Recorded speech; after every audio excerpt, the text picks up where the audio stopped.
السلام علیکم ورحمۃ اللہ۔ سوال یہ ہے کہ اگر کوئی حیض کی حالت میں طلاق دے تو وہ مانی جائے گی؟ دیکھیں، طلاق دینے کا جو سنت طریقہ ہے وہ بتایا گیا ہے قرآن و حدیث میں، بدعت اور سنت۔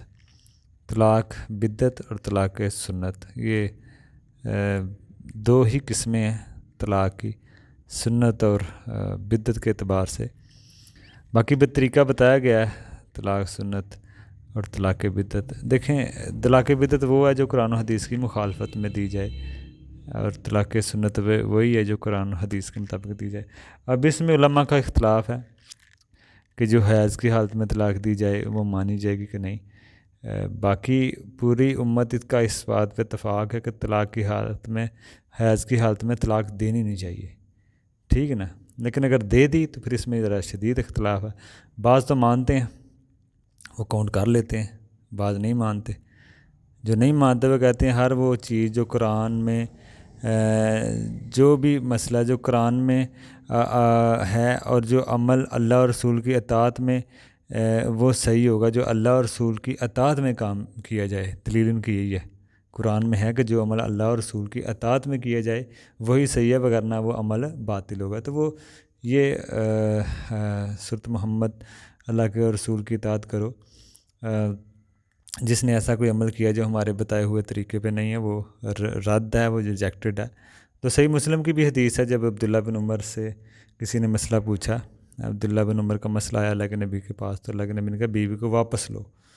تو اگر اس طلاق میں کوئی اثر ہوتا، کوئی وزن ہوتا، کوئی اجان ہوتی، تو اشارہ مل رہا ہے پھر تو اللہ کے نبی طلاق کرا دیتے، کیونکہ ایک طلاق سے بھی بیوی نکاح سے نکل جاتی ہے، یہ اجماعی مسئلہ ہے۔ تو یہی دلائل زیادہ بہتر لگ رہے ہیں کہ اگر اس طلاق میں کوئی اثر ہوتا تو پھر وہ فارغ کرا دیتے اللہ کے نبی، لیکن اللہ کے نبی نے اسے واپس لوٹایا اور شدید غصے کا اظہار کیا۔ تو اس سے یہ معلوم ہوتا ہے کہ اس طلاق کی کوئی حیثیت نہیں ہے۔ صحیح پھر طریقہ بتایا، جب بیوی ہے ایسے پاک ہو، اس پاکی کے شروع میں آپ طلاق دو، پھر یہ طریقہ بتایا۔ تو یہی بات زیادہ محسوس ہو رہی ہے کہ اس کی کوئی کاؤنٹنگ نہیں ہے۔ باقی بعض تو کہتے ہیں اس کو مانا جائے گا، کیونکہ یہی کہنا بیوی کو واپس لو، یہ تو نہیں ہے کہ اس کو مانا نہیں ہے، لیکن واپس کرنے کا مطلب یہی ہوتا ہے کہ اس کی کوئی کاؤنٹنگ نہیں ہے، کوئی حیثیت نہیں۔ کاؤنٹنگ ہوتی تو پھر واپس نہیں ہو سکتی تھی۔ تو عبداللہ بن عمر کا خود بھی صحیح سندوں سے دو فتوے ہیں، جن میں ایک یہی ہے کہ وہ نہیں شمار کرتے تھے۔ اگر انہوں نے کیا بھی ہے تو اس وجہ سے نہیں کیا کہ اللہ کے نبی نے شمار نہیں کیا، ٹھیک ہے نا، یہ اللہ کے نبی نے شمار کیا تھا، نہیں، وہ پہلے ان کا فتویٰ تھا، بعد میں حضرت عمر نے جب قانون بنایا تو پھر ان کا فتویٰ یہی آتا رہا ہے، پھر وہ کاؤنٹ کرتے رہے ہیں۔ پہلے تو ان کا یہی تھا کہ نہیں ہوتی۔ تو یہ اس میں مسائل ہیں، اختلافی مسائل علماء کے۔ بہتر یہ دینی نہیں چاہیے، سبھی مانتے ہیں اس کو، تو اختلاف میں پھر ہی بندہ پڑتا ہے جب بندہ ایسے کام کرتا ہے۔ تو سب سے پہلی حرام ہے، بدعت ہے، گناہ ہے، حیض کی حالت میں بیوی کی طلاق نہیں دینی چاہیے۔ السلام علیکم۔